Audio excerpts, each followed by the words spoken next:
Welcome to Starlight Sci-Fi, your gateway to thrilling science fiction tales. Subscribe for weekly stories that explore the unknown. Now, let's dive into today's epic narrative. Humanity's first encounter with the Galactic Council was meant to usher in an era of peace and cooperation. Instead, it became the spark that ignited the most devastating conflict the galaxy had ever seen. A single heinous act would unleash the full fury of humanity and change the galactic order forever. The year 2371 was one of unparalleled achievement for humanity. After centuries of technological advancement and a rapid expansion into the stars, Earth had secured an invitation to the Galactic Council, a coalition of the galaxy's most powerful and ancient civilizations. The Council's headquarters, located on Radius Prime, was a masterpiece of alien architecture, a sprawling city built atop shimmering crystal plains, with the Council chamber at its heart.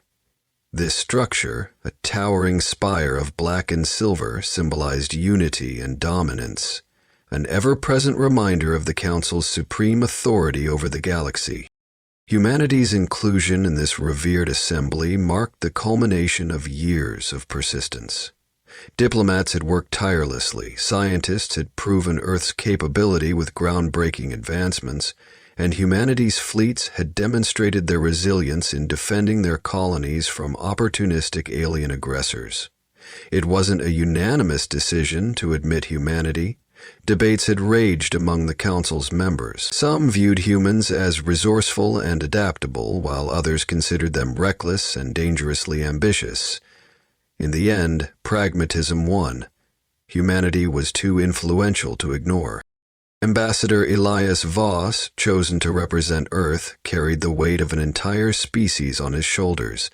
A seasoned diplomat, Voss was known for his eloquence and steadfast demeanor. His mission was clear: to prove that humanity belonged among the galaxy's elite, to forge alliances, and to ensure humanity's voice was heard in shaping the future of the galaxy. And when Voss arrived at the Council chamber, he was struck by its grandeur. The chamber was a massive dome, its ceiling an illusion of the cosmos that shifted with the positions of the stars. Rows of elevated seats spiraled upward, each occupied by representatives of the 37-member species. They were a diverse assembly of beings, some with chitinous exoskeletons, others with bioluminescent skin, and a few that defied human comprehension, existing as gaseous forms contained within shimmering fields. As Voss took his place at the center podium, the room fell into a tense silence. The human delegation, seated in a modest section at the base of the chamber, watched intently. Every word, every gesture would be scrutinized. With a steady voice, Voss began his address. He spoke of humanity's journey, how they had overcome wars, environmental collapse, and social upheaval to become a united species. He emphasized their desire for peace and cooperation, highlighting humanity's willingness to contribute to the shared knowledge and prosperity of the galaxy. His words were carefully chosen, aimed at dispelling fears and building bridges. Yet, as he spoke, Voss could sense an undercurrent of hostility. The Carthan delegation, a race of cold-blooded reptilians, exchanged sharp glances. A few other species murmured among themselves, their expressions unreadable. The tension in the room was palpable, but Voss pressed on, ending his speech with an appeal to unity. For a brief moment there was silence. Then scattered applause broke out, hesitant and short-lived. As Voss stepped back, the murmur of voices rose. The alien delegates were not yet convinced, and among some, distrust of humanity lingered like a shadow. Voss had delivered his message, but the atmosphere in the chamber hinted that not all shared his vision of peace. Something darker was at play, a foreboding presence that would soon reveal itself. Ambassador Elias Voss stood in the center of the Galactic Council chamber, the echoes of his speech fading into the vast dome above him. He had presented humanity's vision of unity and cooperation, but the room felt colder than before, filled with a quiet unease.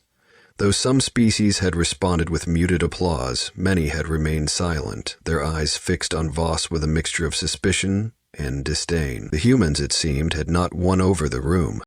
Among the silent observers, none were more menacing than the Carthans.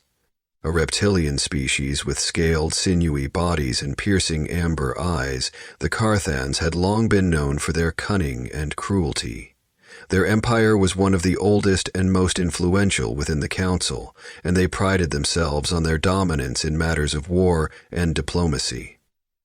To the Carthans, humanity was an unwelcome intruder, a younger, aggressive species that threatened to disrupt the fragile balance of power they had spent centuries maintaining. As the murmurs of discussion spread among the council delegates, the Cartan representative, a towering figure named Krozek, rose from his seat. His movements were deliberate, commanding the room's attention. The chamber fell silent, the whispers extinguished like a flame snuffed out by a cold wind. With a deep, guttural voice, Krozek addressed the council, his words dripping with venom. He accused humanity of egregious violations of galactic law, claiming they had interfered in the affairs of lesser-developed species and exploited resources beyond their rightful borders. He cited examples, some fabricated, others twisted beyond recognition, painting humanity as a reckless and dangerous force. He claimed that humanity's ambition would destabilize the galaxy and that allowing them into the council was a grave mistake. The accusations shocked the human delegation, but Voss remained outwardly calm, though his mind raced. These were lies, obvious fabrications meant to discredit humanity. Yet the Carthans' words carried weight. Other delegations, particularly those allied with the Carthans, nodded in agreement. The room began to turn against him, the tide of hostility rising with each passing second. Before Voss could respond, a signal was given. Carthan guards, stationed discreetly around the chamber, moved with military precision, advancing toward the center of the room. The air crackled with tension as the guards surrounded Voss, their weapons drawn. "What is the meaning of this?" Voss demanded, his voice steady despite the danger. But the council did not answer. Instead, Crake proclaimed that humanity's crimes were too great to ignore and that immediate action was required. Without a trial or any opportunity for defense, Voss was declared guilty of the charges. The Carthan guard seized him roughly, dragging him toward the edge of the chamber as the other delegates watched in silence. Some averted their gaze, unwilling to intervene, while others looked on with cold indifference. No one dared to speak against the Carthans, their influence too great, their wrath too feared. The betrayal was swift and merciless. Within moments, Ambassador Voss was condemned to death. The council chamber, once a symbol of cooperation and diplomacy, had become a stage for a calculated execution. As Voss was taken away, the broadcast began, the feed sent across the galaxy. The council had made its decision, not just against Voss, but against humanity itself. What they didn't realize was that this act of cruelty would set in motion a chain of events they could never control. Humanity would not forgive, nor would they forget. The seeds of vengeance had been sown, and the galaxy would soon reap the storm. The execution of Ambassador Elias Voss was a spectacle designed to terrify. The Galactic Council, led by the Carthans, ensured that the event was broadcast live to every corner of the galaxy. To the Council, this was not just the punishment of an individual, but a deliberate warning to humanity and any species that might dare question their authority. The setting was grim and calculated. The execution took place in the very heart of the council chamber, a location meant to symbolize the absolute power of the ruling body. The podium, where Voss had stood only hours earlier to deliver humanity's message of peace, had now been converted into a macabre stage. The execution platform was elevated, ensuring every delegate in the room had a clear view, and the galaxy beyond would witness it through the countless holofeeds beamed across space. The periodic table was located on the other side of the hall, and the galaxy beyond would witness it through the countless holofeeds beamed across space. Voss was bound, his arms stretched and secured with energy restraints. Despite the humiliation, he remained defiant, his expression calm and unyielding. There was no pleading, no desperate attempt to save himself. If the Council thought they could break him, they were mistaken. Humanity had chosen him as their representative for his strength, and even now, in the face of death, Voss upheld that choice with dignity. The method of execution was barbaric, designed to instill fear. A pillar of searing plasma fire was activated beneath him, its glow reflecting off the walls of the chamber. Plasma fire, unlike a quick and merciful death by laser or energy weapon, consumed its victims slowly, burning them from the outside in. It was a method the Carthans were infamous for, a display meant to invoke horror. As the flames rose, Voss's body tensed, and his screams echoed through the chamber. The sound was unlike anything the delegates had heard before, raw, human agony amplified by the silence of the onlookers. Even some of the hardened council members, who had initially supported the Carthan resolution, turned away, their faces pale with unease. But none dared to speak out. To do so would risk sharing his fate. The broadcast fed the grisly details to humanity's colonies, and the effect was immediate. On Earth, billions watched in shock as their ambassador, a man they had trusted to represent the best of them, was reduced to ashes in a matter of minutes. The holofeeds showed his face twisted in pain, his final moments captured and displayed without mercy. Families, soldiers, and leaders alike stared in silence, their disbelief quickly transforming into rage. The Council had intended this as a warning, a clear message that humanity was insignificant in the grand scheme of the galaxy. They wanted humanity to retreat to their corner of space, cowed into submission. Instead, they accomplished the opposite. The execution of Elias Voss became a rallying cry for humanity. It was the moment when fear was replaced by fury, when the idealism of peace was crushed under the weight of betrayal. The outrage was immediate and total. Within hours, Earth's governments convened, united by a single purpose. The Terran Coalition, humanity's governing body, declared a state of emergency. Factories shifted to wartime production, churning out fleets of warships and advanced weaponry. Soldiers mobilized across the colonies, and recruitment numbers soared as billions of citizens volunteered to join the cause. Scientists were given unrestricted resources to develop experimental technologies, and strategists worked day and night to prepare for what was to come. This was no longer about diplomacy or cooperation. Humanity's trust in the Council had been obliterated, and their ambassador had been martyred in a public display of cruelty. The message sent by the Council was clear, but humanity's response would be louder. The galaxy had never seen humanity in full force. Their species had been underestimated for too long, their potential dismissed by those who thought themselves superior. The Council had made a fatal mistake. They had not just killed a diplomat, they had ignited the wrath of an entire species. The broadcast that had been meant to humiliate and terrify humanity had instead united them in a way no treaty or alliance ever could. The Terran Coalition vowed to avenge Elias Voss, not out of desperation, but out of cold, calculated resolve. The Council had lit the fire. Now, humanity would bring the inferno. The broadcast of Elias Voss's execution spread like wildfire across humanity's territories. From the bustling metropolises of Earth to the far-flung mining colonies on Europa and the terraformed fields of New Eden, every human world was gripped by the same mixture of horror and fury. In the days following the atrocity, there were no debates or dissenting opinions, only a singular, unifying determination.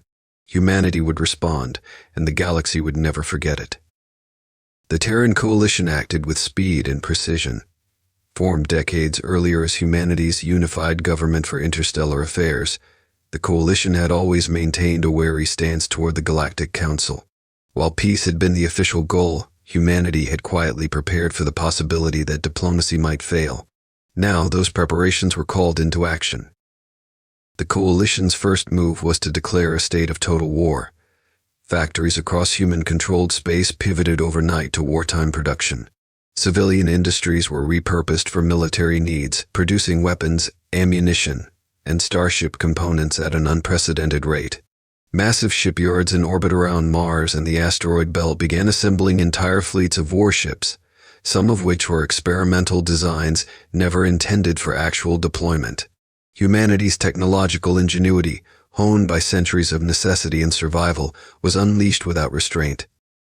Recruitment offices were overwhelmed as billions of volunteers flooded in. Soldiers, engineers, medics, and scientists all pledged themselves to the cause. Even those who could not fight contributed in other ways. Farmers increased food production for the troops, while hackers worked to disrupt council communication networks. Across every colony and every station, humanity united as one. The Terran Coalition's motto, "From many one," had never felt so real. The Council likely expected humanity to hesitate or crumble under the weight of their loss. Instead, the response was swift and ferocious.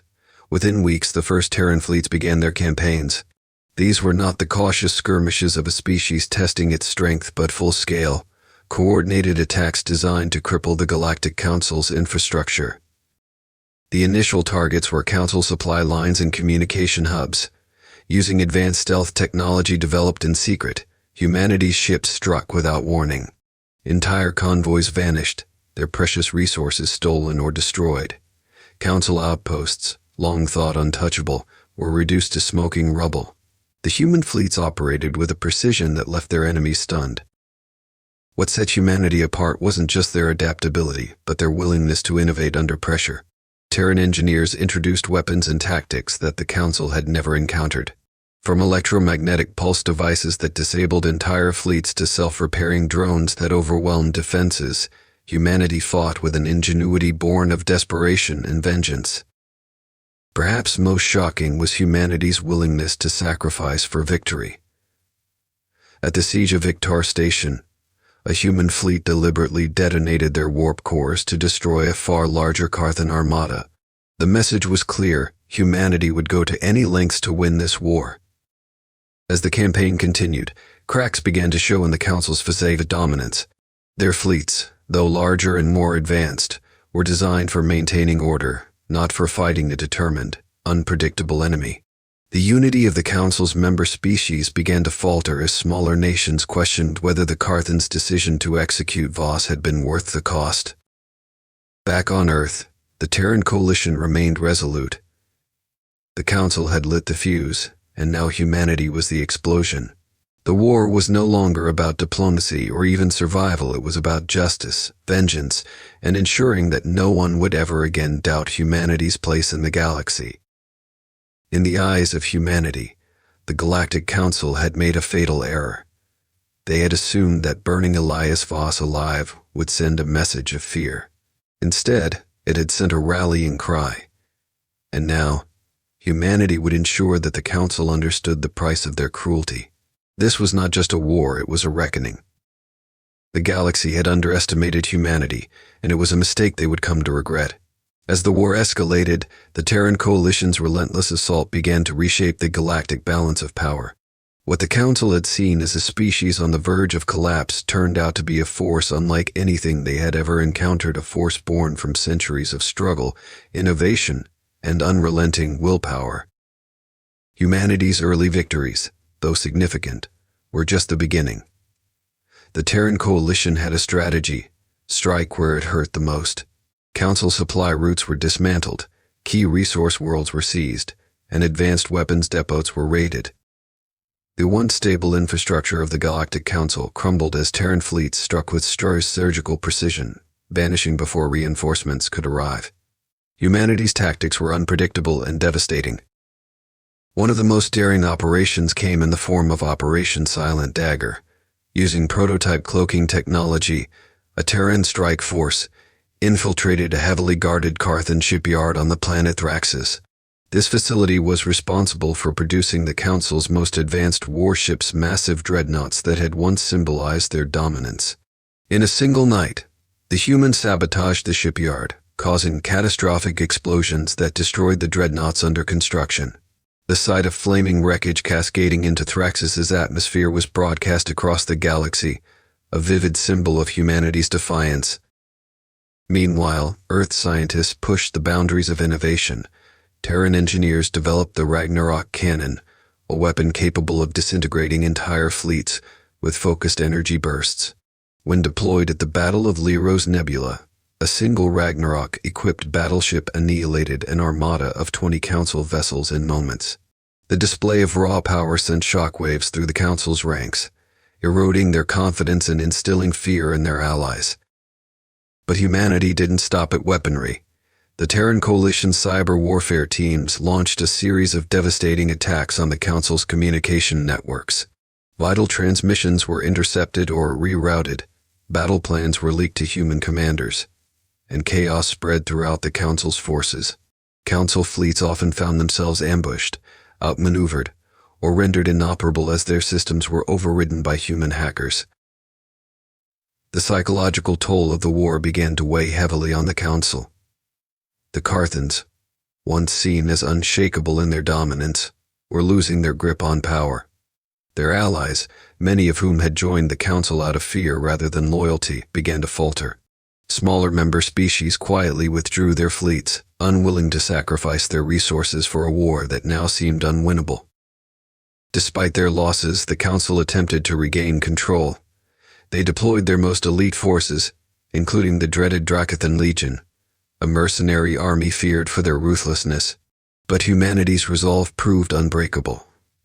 At the Battle of Eridania Crime, a combined Terran fleet clashed with the Drakathan Legion in a brutal engagement that lasted 6 days. When the dust settled, the Legion was shattered, and Eridani Prime stood as a defiant symbol of human resilience.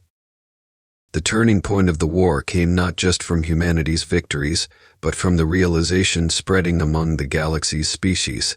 The Council had miscalculated. They had expected humanity to crumble under pressure, to retreat in the face of overwhelming odds. Instead, humanity had grown stronger, their fury transforming into an unstoppable momentum. The Galactic Council's power, once unquestioned, now seemed fragile. Their territories burned, their fleets were scattered, and their unity was splintering. The Carthans, the architects of Voss's execution, found themselves increasingly isolated. Their arrogance had ignited a conflict that was spiraling beyond their control. Humanity, however, was far from finished. The war was no longer about survival. It was about ensuring that the Galactic Council and the galaxy at large would remember this lesson forever. They had set fire to humanity's pride, and now they were choking on the smoke of their own hubris. The tides had turned, and humanity was no longer just fighting for vengeance.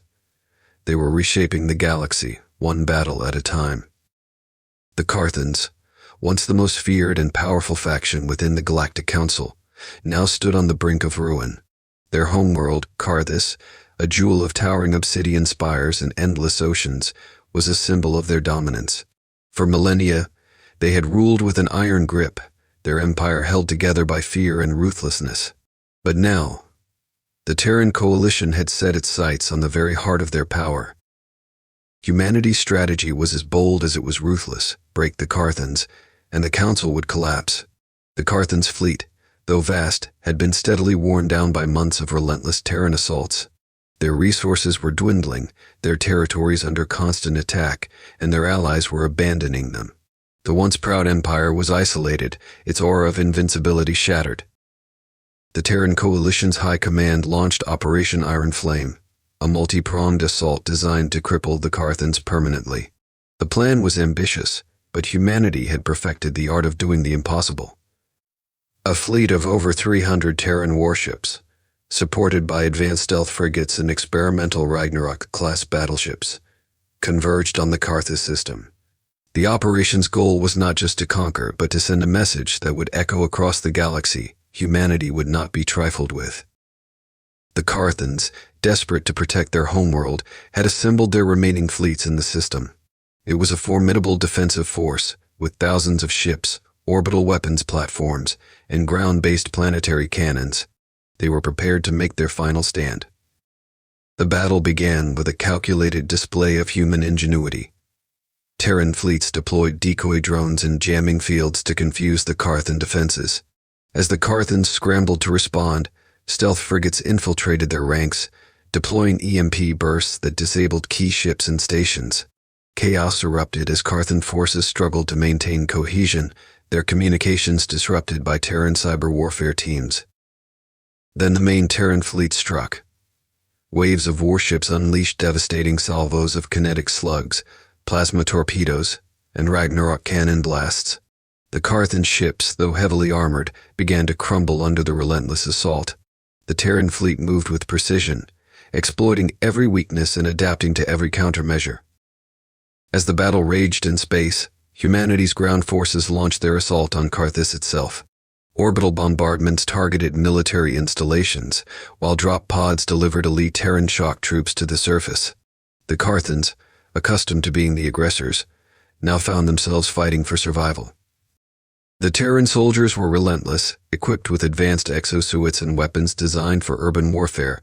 Carthan forces, though fierce, were overwhelmed by the sheer ferocity and tactical superiority of the human assault. Cities that had stood for thousands of years fell in hours. In a final act of desperation, the Carthan leadership attempted to negotiate, but humanity's response was cold and unwavering. The time for diplomacy had passed the moment they burned Elias Voss alive. This was not a battle for compromise, it was a reckoning. By the time the Terran flag was raised over the ruins of the Carthan capital, the outcome was clear. The Carthan Empire, the pride of the Galactic Council, had fallen. Its leaders were captured or killed, its fleets reduced to wreckage, and its homeworld left in ruins. News of the Carthans' defeat spread across the galaxy like wildfire. For centuries, they had been a symbol of strength and dominance. Now they were a cautionary tale. Humanity had not just defeated them, they had dismantled the myth of their invincibility. As the Terran fleets regrouped, the galaxy held its breath. The Carthans had been the Council's greatest strength, and their fall left a void. The other Council members, once so confident in their power, now faced the grim reality. Humanity was not just a force to be reckoned with, they were unstoppable. The galaxy had learned a hard lesson. Humanity's fury, once ignited, could not be extinguished. And as the ashes of the Carthan Empire settled, one thing was clear: the war was far from over. The fall of the Carthans sent shockwaves rippling across the galaxy. Their empire, once the backbone of the Galactic Council's power, now lay in ruins, and the Council itself was in disarray. Without the Carthans' military might to enforce their decrees, their unity fractured. Member species that had once stood steadfast under the Council's banner began to splinter, some retreating into isolation, others reconsidering their alliances. The galaxy had been irrevocably changed, and at its center stood humanity, a species the Council had once dismissed as insignificant. For humanity, the war had become more than just retribution. It was a declaration of their place in the galaxy, a message that they would not bow to oppression or cruelty. The Terran coalition, bolstered by their victories, shifted their strategy from defense to domination. While some human leaders advocated for caution, the majority saw this as an opportunity to dismantle the Galactic Council entirely. Humanity's fleets expanded deeper into Council territories, liberating worlds subjugated by the Council's rule and claiming others as their own. The Council's remaining members scrambled to respond. Some attempted to rally their forces, but their fleets, already depleted from the prolonged war, were no match for the Terran armadas. Others tried to negotiate, offering concessions and peace treaties in exchange for humanity's mercy. But humanity had not forgotten Elias Voss or the countless lives lost in the conflict. The time for peace had passed. In a bold move, the Terran coalition announced its ultimate objective: the dissolution of the Galactic Council. They declared that the galaxy's future would no longer be dictated by a central authority that wielded power through fear and oppression.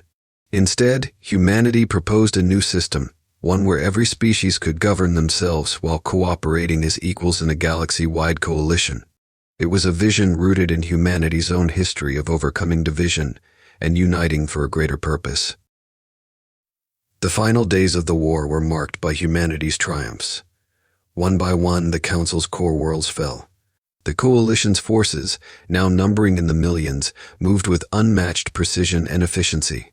On each world, the Council's banners were torn down, replaced by the emblem of the Terran Coalition, a symbol of unity through strength. As the last remnants of the Council were cornered on Erythos Prime, the galaxy watched with bated breath. Erythos, once the Council's proud administrative hub, was now a battlefield. The Terran forces besieged the planet, breaking through its defenses with unrelenting force. The Council's leaders, huddled in their fortified chambers, realized the futility of resistance. Their empire, built on centuries of dominance, had been toppled in mere months by a species they had thought beneath them. When the Council's leaders were finally captured, humanity did not resort to the barbarism that had ignited the war. Instead, they stood trial before the galaxy, their crimes broadcast to every world. The trial was not just a reckoning, it was a statement. Humanity showed that while they could wield incredible power, they would not stoop to the Council's level of cruelty. The Council leaders were sentenced to exile, their fates a grim reminder of the consequences of hubris and tyranny. With the Galactic Council dissolved, humanity stood at the forefront of a new era. The Terran Coalition extended a hand to the galaxy's species, inviting them to join a new alliance founded on mutual respect and cooperation. While some remained wary, others saw the promise in humanity's vision. For the first time in millennia, there was hope for a future where no species would live in fear. As humanity began to rebuild what the war had destroyed, they remained vigilant. The scars of the conflict were a constant reminder of the cost of freedom and the danger of complacency. But they also stood as proof of humanity's resilience, their ability to rise from the ashes and forge a brighter future. The galaxy had learned an unforgettable lesson. Humanity was no longer the overlooked, underestimated species it had been. They had proven their strength, their ingenuity, and their unyielding will. And as the stars bore witness to this new chapter, one thing was clear. Humanity had not just survived the fires of war, they had emerged ascendant, ready to lead the galaxy into an uncertain but hopeful future. Thanks for watching this thrilling HFY story. Don't forget to like, subscribe, and hit the notification bell for more epic science fiction tales. Share your thoughts in the comments below, and we'll see you in the next adventure.